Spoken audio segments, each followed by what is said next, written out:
guys, welcome back to my channel as we'll be marketing for today's video. So syempre, isi-share ko sa inyo ang 7 years, ang my simple celebration as 7 years of vlogger.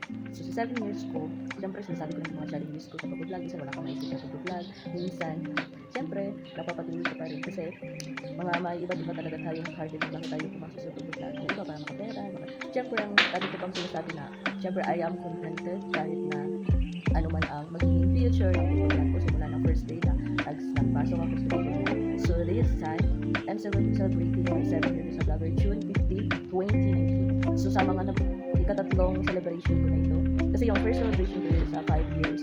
Second celebration ko, nag-boarding house ako, isa trabaho ako na this year. Ay, hindi na ako pala nagtrabaho. So syempre, that's all, nagtara ko yung DIY cake, tapos hot cake, tapos yung design is yung cookie bar. So yun yung ginawa ko DIY cake. So and now, syempre nagawa ko yun kasi syempre para iba-iba na naman ang ano ko celebration.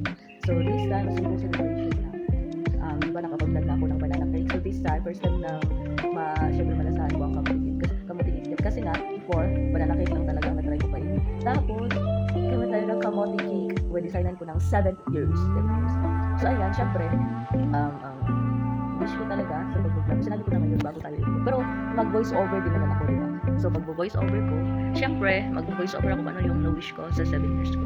So bakit ako nag-celebrate ng mga ganito nga years? Kasi nga hindi easy din ang pag-vlog. Gusto ko lang makita yung sarili ko na anong years ako. Kasi depende yung sarili natin kung paano tayo mag-celebrate. Ako nag-celebrate naman ko. Bakit? Channel ko naman ito. Ito para sa akin, di ba? Nag-celebrate naman ko. Kasi milestone siya. Siyempre naman, di ba? Siyempre, alam mo naman na 7 years. Sa tagal ko na naging 7 years. Masasabi mo sa sarili, hindi easy talaga mag-vlog. Sa pag-content pa lang, pag-edit, pag-isip ng content. Napakahirap na. Pag-isip pa lang ng content, mahirap na. Tapos minsan wala ka sa mood mag-vlog. Ano naman ang anuhan mo, gagawin mo, ganito, ganyan. 1 month na, 2 months na. Wala ka namang content, 'di ba? Ganun talaga. Syempre kamote cake. Tapos agad ko ng 7 years. So, sa mga na-vlog ko na syempre, sa 5 years, 6 years, meron talaga akong introduction paano ako nagsimula. Pero ngayon, para maiba naman, wala. Kasi sa 5 years ko, ma-introduction talaga kung paano ako bago ko mag-celebrate, paano nag-evolution. Kumbaga, nag-evolve sa first vlog ko hanggang ngayon. So, sa second, dahil na celebration ko yung DIY cake, hot cake, Fuji bar, sa 6 years ko, meron din akong introduction. Pero this time, parang nadalawang isip ako kung may introduction ako. Depends naman sa akin. Pero ngayon gusto ko na wala. Hindi, meron talaga. I-edit ko yan. Siyempre, paano ako nag-start, di ba? Paano? Evolution talaga yun. Yung mga dating na vlog ko. So, watch this for my starting of my editing. Siyempre, sa akin, evolution.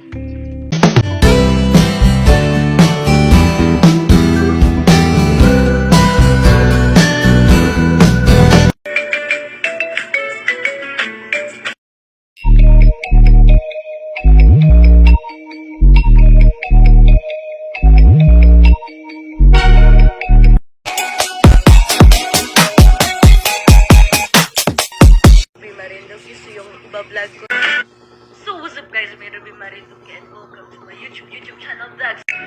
Hello guys, welcome back to my channel. It's me Ruby Marinduque and hello guys, welcome back to my channel. Hello guys, welcome back to my channel. It's me Ruby Marinduque for today's video. Guys, welcome back to my channel. It's me Marinduque for today's. Welcome back to my channel. It's me Ruby Marinduque for today's video.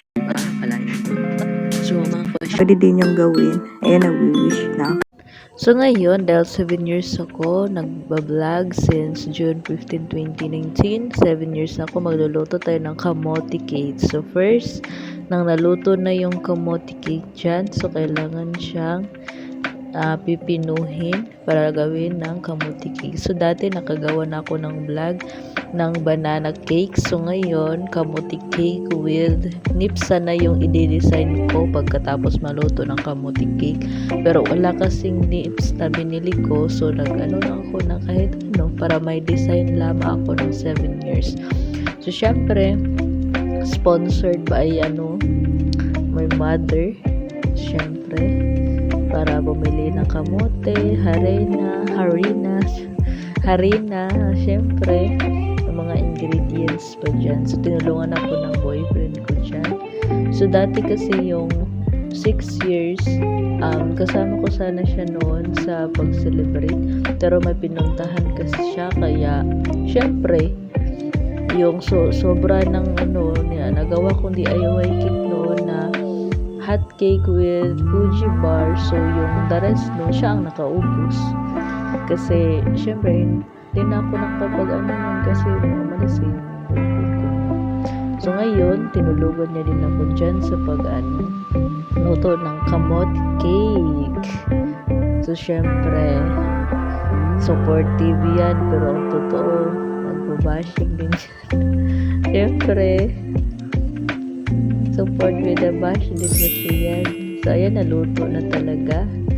So ayan, nag-ano na ako ng candle. So ayan na yung pinag-review ko kasi gusto ko si Nips. So walang Nips. So ayan, supportive yung boyfriend ko dyan. So nakita niya kung paano ko gawa celebration kasi di ba dati umalis siya ng 6 years. So ngayon nakita niya. So siya nag-ubos dun sa hot cake ko tsaka Fuji bar ngayon. Ayan, na-blow the cake. So ang wish ko talaga yun pa rin, more vlogs to come.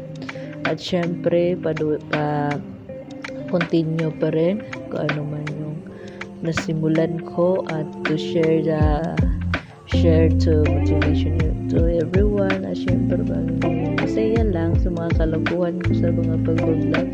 Birthday bang boyfriend ko dyan pero basher din yan. Ayan, tapos na. So yan lang yung celebration. Pagkatapos ang design kinuha ko para lang magkapag-celebrate yan. So ayan, natapos na talaga ang aking celebration. So ayan, kumain na kami.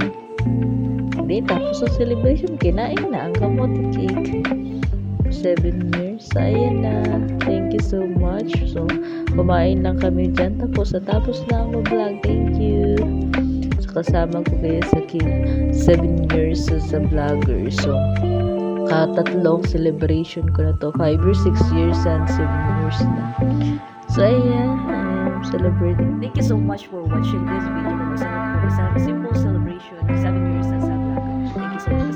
Kasama ko kayo sa pag-celebrate ng aking 7 years. Thank you so much for